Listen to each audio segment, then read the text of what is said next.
Hello दोस्तों, मैं बीजेश कुमार आपका अपने channel NCERT for government exam में स्वागत करता हूं। दोस्तों देखिए इस वीडियो में दोस्तों आपके रेलवे एनटीपीसी के लिए दोस्तों देखिए 40 महत्वपूर्ण क्वेश्चन लाया हूं दोस्तों, जो कि इसमें सभी प्रकार के क्वेश्चन होंगे। जीके जीएस भी होगा, ठीक ना। जीके है, जीएस भी है, करंट अफेयर्स भी है दोस्तों। और दोस्तों और बात कर ले तो आपका हिस्ट्री भी है, जियोग्राफी भी है, ठीक ना। यानी सभी प्रकार के दोस्तों क्वेश्चन है इसमें। स्ट्रैटेजी के भी आपको मिलेगा। तो लास्ट तक देखिए दोस्तों, एकदम आपके लिए महत्वपूर्ण प्रैक्टिस सेट है ये आपके एनटीपीसी के लिए। और दोस्तों आप ये भी बताइए दोस्तों कि आपका 40 में से कितना स्कोर आ रहा है। और 40 में दोस्तों अगर 20 से 25 क्वेश्चन आ रहा है आपका, तो एकदम आप सही दिशा में तैयारी कर रहे हैं, ठीक ना।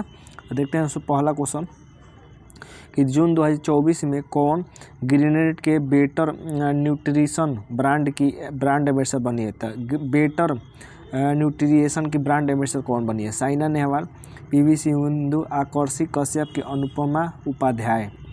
61 का क्या हो जाएगा आंसर दोस्तों।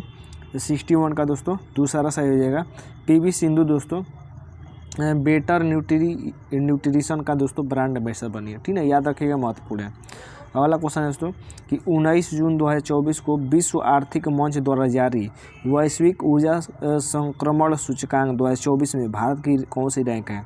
तो वैश्विक ऊर्जा संक्रमण सूचकांक 2024 में भारत की रैंक पूछ रहा है, 2024 वाला, ठीक ना। ऑप्शन है 60वीं, 62वीं की 63वीं की 64वीं। 62 का क्या हो जाएगा आंसर। 62 का दोस्तों सी से हो जाएगा, 63वीं हो जाएगा। कौन हो जाएगा, 63वीं, ठीक ना। अगला क्वेश्चन देख लेते हैं दोस्तों। अगला है कि बृहदारण्य, मुंडक और तैत्तिरीय निम्नलिखित में से किस श्रेणी के धार्मिक ग्रंथों के उदाहरण हैं। तो ये किस प्रकार के ग्रंथ है दोस्तों। बृहदारण्य, मुंडक और तैत्तिरीय। पुराण, महाकाव्य, उपनिषद की जातक कथा। तो किस श्रेणी के धार्मिक ग्रंथ है ये। तो 63 का क्या हो जाएगा दोस्तों, तीसरा सही हो जाएगा, ठीक ना। उपनिषद है। अगला देते हैं दोस्तों, देखिए सभी महत्वपूर्ण क्वेश्चन है दोस्तों आपके लिए, द महत्वपूर्ण क्वेश्चन लाया हूँ, ठीक है। अगला है कि रेहला नामक प्रसिद्ध पुस्तक निम्नलिखित में से किसके द्वारा लिखी गई, जिसमें 14वीं शताब्दी में भारतीय उपमहाद्वीप के सामाजिक और सांस्कृतिक जीवन के बारे में अत्यंत समृद्ध और रोचक वर्णन करती है। तो सीधी बताना है दोस्तों कि रेहला पुस्तक को किसने लिखा है, ठीक ना। तो रेहला पुस्तक को किसने लिखा है। ऑप्शन है दोस्तों Ibn Battuta, François vernier, Xuanzang की अलबरूनी। क्या हो जाएगा 64 का आंसर। तो 64 का दोस्तों पहला सही हो जाएगा। इब्न बतूता ने दोस्तों रेहला पुस्तक लिखी है, महत्वपूर्ण है, याद रखिएगा, ठीक ना। 65 नंबर देख लेते हैं कि बंगाल के नवाब सिराजुद्दौला प्लासी की लड़ाई में किस वर्ष हारे थे। यानी प्लासी की लड़ाई कब हुई थी ये पूछ रहा है। 1757 में, 1756 में, 1755 में, 1752 में। 65 का क्या हो जाएगा आंसर। 65 का दोस्तों पहला सही हो जाएगा। 1757 में दोस्तों प्लासी की लड़ाई हुई थी, इसमें सिराजुद्दौला हार गए थे, ठीक ना। सिराजुद्दौला हार गए थे। अगला है दोस्तों कि भगत सिंह और बटुकेश्वर दत्त ने नई दिल्ली केंद्रीय विधानसभा में बम फेंका। तो किसने फेंका था, भगत सिंह और बटुकेश्वर दत्त ने, ठीक ना। वे किसका विरोध कर रहे थे। किसका विरोध कर रहे थे दोस्तों। इंडियन काउंसिल एक्ट का, गवर्नमेंट ऑफ इंडिया एक्ट का, trade distribute bill and public safety bill का, कि साइमन कमीशन का। 66 का क्या हो जाएगा आंसर। 66 का दोस्तों तीसरा सही हो जाएगा। Trade dispute bill and public safety bill का दोस्तों क्या कर रहे थे, विरोध कर रहे थे। मोस्ट इंपोर्टेंट है, याद रखिएगा, ठीक ना। बम किसने फेंका था ये भी याद रखिएगा, भगत सिंह और बटुकेश्वर दत्त ने। अगला है दोस्तों, अगला है 66 हो गया ना। तो 67 देख लेते हैं। 67 नंबर है कि भारतीय संविधान के इनमें से किस अनुच्छेद में नए राज्यों के गठन, सीमाओं के फेरबदल इत्यादि से संबंधित वर्णन किया गया है। अनुच्छेद 1 में, अनुच्छेद 2 में, कि 10 में, कि 3 में। तो किस में किया गया है दोस्तों। राज्यों के गठन और सीमाओं के फेरबदल की चर्चा किस अनुच्छेद में किया गया है। 67 का दोस्तों डी से हो जाएगा, अनुच्छेद 3 में किया गया है, ठीक ना, अनुच्छेद 3 में। अगला है कि भारतीय संविधान की उद्देशिका में समाजवादी, पंथनिरपेक्ष और अखंडता शब्द किस संशोधन द्वारा शामिल किए गए थे। महत्वपूर्ण क्वेश्चन है, द मोस्ट इंपोर्टेंट है कि समाजवादी, पंथनिरपेक्ष और अखंडता शब्द किस संशोधन द्वारा दोस्तों भारतीय संविधान में शामिल किए गए थे। 52वां, 42वां, 44वां कि 72वां। 68 का क्या हो जाएगा आंसर। तो 68 का दोस्तों बी सही हो जाएगा। 42वें संविधान संशोधन द्वारा दोस्तों इसको जोड़ा गया था, ठीक ना। समाजवादी, पंथ निरपेक्ष और अखंडता शब्द याद रखिएगा, महत्वपूर्ण है। अगला है दोस्तों कि भू प्रॉपर्टी की संरचना में अभ्रक की मात्रा लगभग कितनी प्रतिशत होती है। तो भू प्रॉपर्टी में दोस्तों अभ्रक की मात्रा पूछ रहा है, कितना होता है। 24%, 4%, 8%, 12%। 69 का क्या हो जाएगा आंसर। 69 का दोस्तों दूसरा सही हो जाएगा, 4% होता है, ठीक ना। अगला है उस युग्म का चयन करें जो सुमेलित नहीं है। मरुस्थल और उसकी स्थिति, तो कौन सा मरुस्थल उसकी स्थिति के अनुसार सुमेलित नहीं है, ये बताना है। कालाहारी मरुस्थल भारत में है, ग्रेट विक्टोरिया मरुस्थल ऑस्ट्रेलिया में है, पैटागोनिया मरुस्थल अर्जेंटीना में है, सहारा मरुस्थल अफ्रीका महाद्वीप में है। तो कौन सा सुमेलित नहीं है, क्या हो जाएगा 70 का आंसर। 70 का पहला सही है दोस्तों, कालाहारी मरुस्थल दोस्तों ये भारत में नहीं है, ठीक है। कालाहारी मरुस्थल दोस्तों भारत में नहीं है। अगला देख लेते हैं दोस्तों। अगला है कि संकर तिलहनों की बुआई की वजह से खाद्य तेल के उत्पादन में अचानक हुई वृद्धि को क्रांति कहा गया।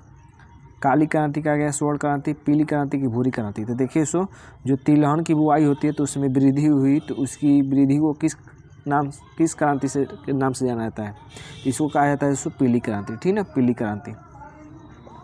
में मुद्रा का पूर्ण रूप पूछ रहा है। ऑप्शन थोड़ा वीडियो रोक ऑप्शन देख लीजिए, ठीक है, जिससे आपका कम समय लगे।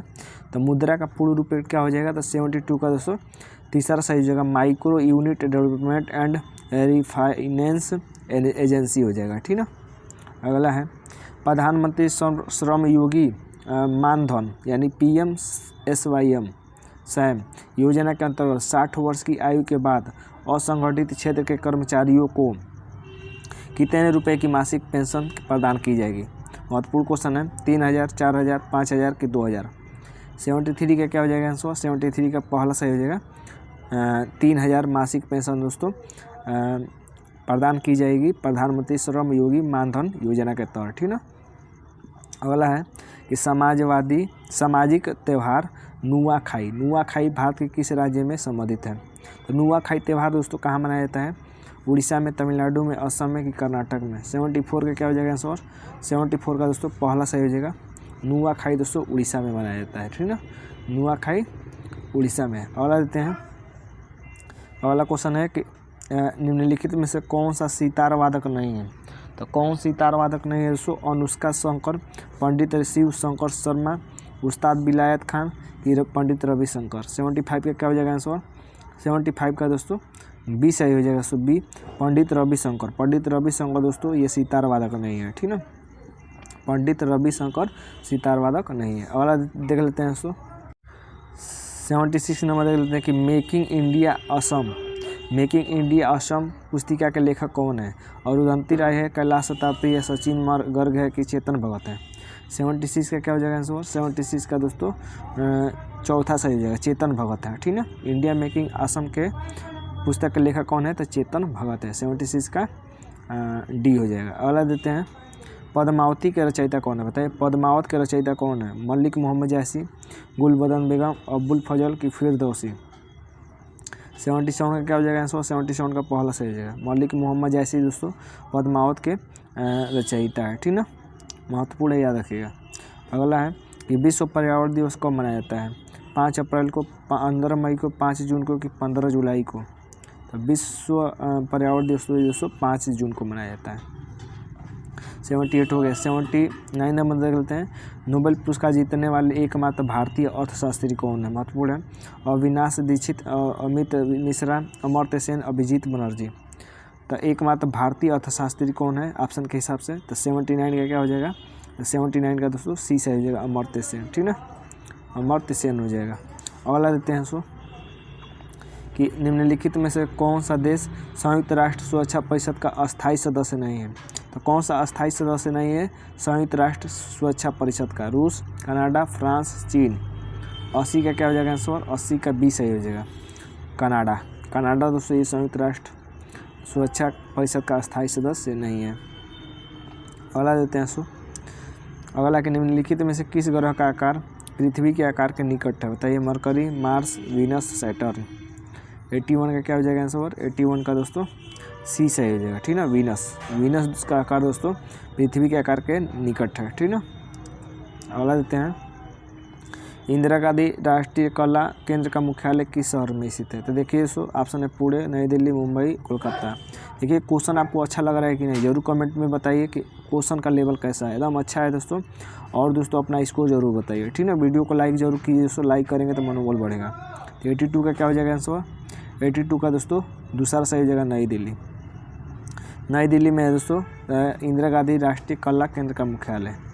अगला कि निम्नलिखित में से किस शहर को भारत में महलों का शहर यानी द सिटी ऑफ पैलेसेज के रूप में जाना जाता है? तो महलों का शहर किसे कहा जाता है? ऑप्शन है कोलकाता, जयपुर, लखनऊ, पटना। 83 का क्या हो जाएगा आंसर? 83 का पहला सही हो जाएगा कोलकाता। कोलकाता को दोस्तों महलों का शहर कहा जाता है। अगला देते हैं 84 नंबर। 84 नंबर है कि भारत का कौन सा शहर डेट्राइट ऑफ एशिया और ऑटोमोबाइल कैपिटल के नाम से लोकप्रिय है? तो किसे कहा जाता है दोस्तों डेट्राइट ऑफ एशिया और ऑटोमोबाइल कैपिटल? चेन्नई को, हैदराबाद को, कोयम्बटूर को कि जयपुर को? 84 का क्या हो जाएगा आंसर? 84 का पहला सही हो जाएगा चेन्नई को कहा जाता है, ठीक ना, चेन्नई को कहा जाता है। अगला देते हैं 85। लेंस की क्षमता क्या होती है? बताइए लेंस की क्षमता क्या होती है? हाइपरमेट्रोपिया, डायोप्टर की मायोपिया कि प्रेस बायोपिया? तो SI मात्रा क्या होता है लेंस का? तो लेंस का SI मात्रा होता है डायोप्टर होता है, ठीक ना। निम्न में से कौन सी भौतिक मात्रा किए गए कार्य की गति को मापती है? बताइए किए गए कार्य की गति को कौन सी भौतिक मात्रा मापती है? बल, वेग, ऊर्जा, शक्ति। 86 का क्या हो जाएगा आंसर? 86 का D से हो जाएगा शक्ति। शक्ति दोस्तों किए गए कार्य की गति को मापती है, ठीक ना। शक्ति बराबर क्या होता है? तो P बराबर W/T होता है। अगला है कि गति का पहला समीकरण किसके बीच संबंध दर्शाता है? बताइए स्थिति और समय, स्थिति और वेग और स्थिति, वेग और त्वरण। क्या हो जाएगा 87 का? तो 87 का दोस्तों C से हो जाएगा वेग और समय। देखिए दोस्तों गति के 3 समीकरण होते हैं। पहला होता है V = U + AT, ठीक ना। दूसरा होता है दोस्तों S बराबर UT + ½ AT² होता है। और तीसरा होता है दोस्तों V² बराबर U² + 2AS होता है। तो देखिए कौन सा पूछा है? ये पूछा है पहला। तो पहला देखिए शुरू में क्या है? वेग है, लास्ट में क्या है?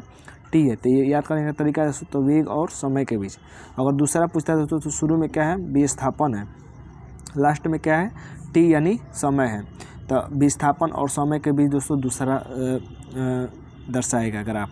अगर तीसरा समीकरण का पूछता है दोस्तों वेग और लास्ट में क्या है? विस्थापन है। तो वेग और विस्थापन हो जाता है अगर तीसरा समीकरण पूछ जाता है, ठीक है। तो मतलब तीनों के सूत्र में जो पहला और अंतिम है वही आंसर हो जाएगा, याद रखिएगा। अगला है कि सेल्सियस से केल्विन पैमाने पर तापमान को बदलने के लिए आपको निम्न में से क्या करना पड़ेगा? तो मालूम है दोस्तों। तो 88 का क्या हो जाएगा आंसर? तो 20 हो जाएगा कि दिए गए तापमान में 273 क्या करना पड़ेगा? जोड़ना पड़ेगा, ठीक ना।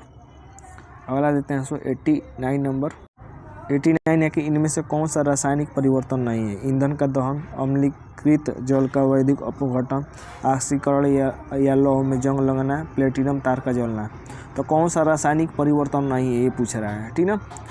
89 का बताइए। तो 89 का दोस्तों 20 हो जाएगा अम्लीकृत जल का वैद्युत अपघटन। ये रासायनिक परिवर्तन नहीं है, ठीक ना।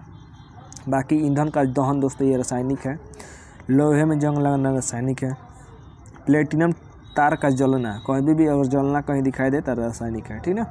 और अम्लीकृत जल का वैद्युत अपघटन ये रासायनिक नहीं है। अगला देते हैं कि इनमें से किसे जल को शुद्ध बनाने हेतु प्रयोग में लाया जाता है? स्फीति दाब, परासरण, रिवर्स परासरण, साइटोलिसिस।